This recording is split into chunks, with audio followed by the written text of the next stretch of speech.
Sex trafficking charges against billionaire Jeffrey Epstein are raising new questions about the Secretary of Labor's handling of a past Epstein case. I'm Natalie Brand on Capitol Hill with new reaction from lawmakers and President Trump. You know, leaving a boardwalk at a sensitive thermal area here in Yellowstone National Park may not seem like such a big deal, but it is. It really is. I'm John Shearer in the park, and coming up, what happened to one man who decided to take a shortcut. Good morning to you, 6:30 here on your Wednesday. I'm Missy O'Malley with Chet Lehman. Matt Elwell has our forecast here in just a moment. Our top story for you now. President Trump is defending Alex Acosta's performance as Secretary of Labor, while saying he's going to look into Acosta's role in a non-prosecution agreement involving billionaire financier Jeffrey Epstein. CBS's Natalie Brand has the story this morning from Capitol Hill. President Trump says he plans to take a very careful look at Labor Secretary Alexander Acosta's handling of a past criminal case involving billionaire Jeffrey Epstein. In 2008, Acosta was then a U.S. attorney in Florida who signed off on a secret plea deal that resulted in Epstein spending just 13 months in jail while avoiding federal charges. I can only say this from what I know, and what I do know is that he's been a great, really great Secretary of Labor. The rest of it we'll have to look at. We'll have to look at it very carefully. The president's comments came a day after Epstein was indicted on new charges of sex trafficking and conspiracy involving underage girls. In 2002, New York Magazine quoted Mr. Trump as saying Epstein was a terrific guy who also loved beautiful women, while noting that Epstein liked them on the younger side. He was a fixture in Palm Beach.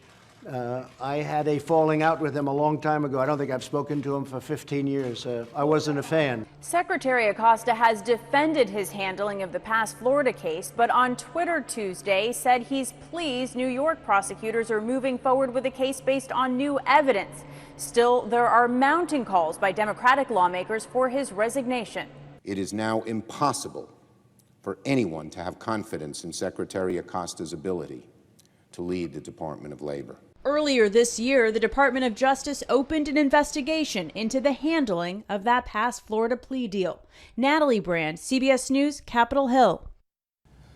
Natalie tells us the White House has not said what caused President Trump's falling out with Epstein. An attorney for the Trump Organization told the Washington Post that Epstein was banned from entering the president's Mar-a-Lago club after his first arrest back in 2007.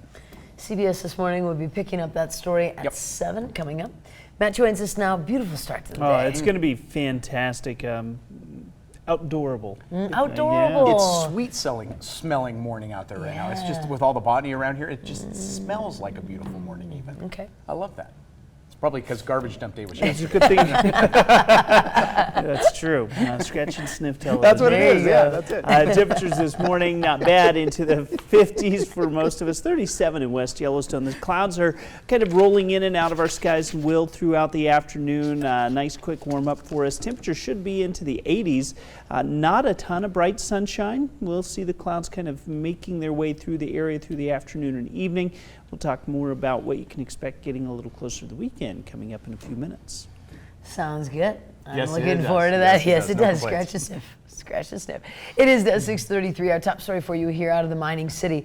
A woman in Uptown Butte was injured on Monday night after being shot in the leg. Police are now trying to figure out how it all happened. The 33-year-old woman was shot in the calf by a small caliber bullet while leaving a home in the 400 block of North Wyoming Street a little before 10 o'clock.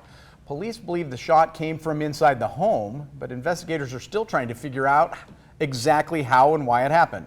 So far, no suspect. Victim has been treated and released from the hospital. And one woman is dead and 2 others are injured after a motorhome crashed and rolled in Paradise Valley yesterday. Montana Highway Patrol says it happened around 2:30 as the RV was headed south on US 89. Authorities say an elderly out-of-state woman was killed when the RV went off the right side of the road and rolled. Another passenger and driver were both taken to the Livingston Hospital for treatment. Cause of the crash is still under investigation. And in other news, a California man gets jail time for walking off the boardwalk at Grand Prismatic Spring in Yellowstone National Park. MTN's John Shearer reports from the federal court in Yellowstone. Cameras are not allowed here at federal court in Mammoth, but we were present in the courtroom when Judge Mark Carman said, and these are his words, We will not tolerate people who damage resources. 28-year-old Jason Nguyen, seen here in a photo posted to social media by the person who reported him walking across sensitive algal mats at Grand Prismatic, appeared by phone from his home in the San Francisco Bay Area. He had reached a plea agreement with the U.S. Attorney to pay a $1,540 fine for walking hundreds of yards across the outflow stream for Grand Prismatic. In court, Nguyen told the judge he saw the signs warning visitors to stay on the boardwalks, but was in a hurry to pick up a friend at the airport, so he decided to take a shortcut. In later questioning, Nguyen admitted he was picked up by wardens at Old Faithful, where he went after Grand Prismatic. Judge Carmen noted Nguyen couldn't have been in too big a hurry if he went to the famous geyser before picking up his friend. The eyewitness who turned him in said Nguyen asked a friend he met in the parking lot if he got the shot. Nguyen argued in court he was referring to a good shot of the spring, not his illegal walk. Judge Carmen didn't buy it. He bypassed the sentencing deal, reducing the fine to $1,040, but tacked on 4 days in jail, plus 1 year's probation and a 1-year ban from Yellowstone National Park. The U.S. Attorney noted that the video of the shortcut across the algal mats went viral, and that the thousands or perhaps millions who see it need to be sent a strong message. Judge Carmen agreed with that assessment. He called Grand Prismatic one of the greatest scenic areas in the country. At Mammoth in Yellowstone National Park, I'm John Shearer for MTN News. Now, at that hearing, Nguyen said he feels bad about damaging a sensitive area. He has 14 days to appeal that sentence. Don't go off the boardwalk.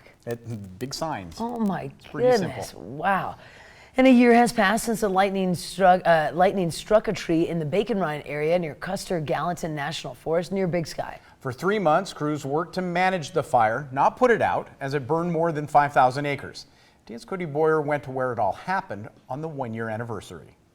We have to make the call whether we're going to immediately suppress that fire or manage that fire. When you find yourself looking at a fire this large, this destructive, it was a tough call indeed, including for firefighter crews with the Custer-Gallatin National Forest, Yellowstone Park, and Gallatin County working together. That first day we flew in a crew. They got out on the ground and got us a good size up on the fire, told us what it was burning in. With big flames come big scars, still clearly visible to this day. As it burned, many, including West Zone Fire Management Officer Jeff Shanafelt, had to make bigger decisions. Our first objective is always public and firefighter safety. We made our way up into the charred mountains near Black Butte Ranch off Interstate 191.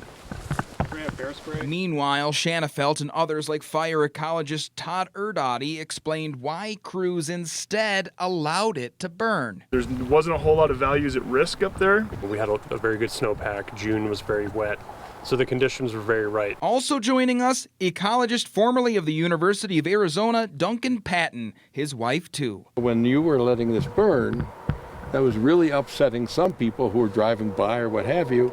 Why aren't they out there fighting this fire? We protect the values at risk, whether that's point protection around a place like Black Butte Ranch. Now out of this whole fire, Duncan points out up there in that little clearing, way up there, that's where it all started. He knows this because he had a front row seat. A stop during our tour, Black Butte Ranch, where Patton and his family were staying as the fire burned nearly in his backyard. You could hear the fire crackling up on the hill. Patton and the Custer-Gallatin National Forest Service say the same thing. This is the classic example of the ladder effect of small spruce and fir coming up under old, mature, dying lodgepole. A lot of them have died because of the beetle kill from a few years ago. The fire's just playing its natural role in the wilderness. Now green is returning, and with evolving plant life, more fire resistant. The Bacon Rind fire taught each crew a valuable lesson. By following the right science, we can manage larger fires on the landscape under the right conditions. The Forest Service says the outlook for this year is promising. While that can change, there is no drought expected to help start something like this again. In Gallatin County, Cody Boyer, MTN News.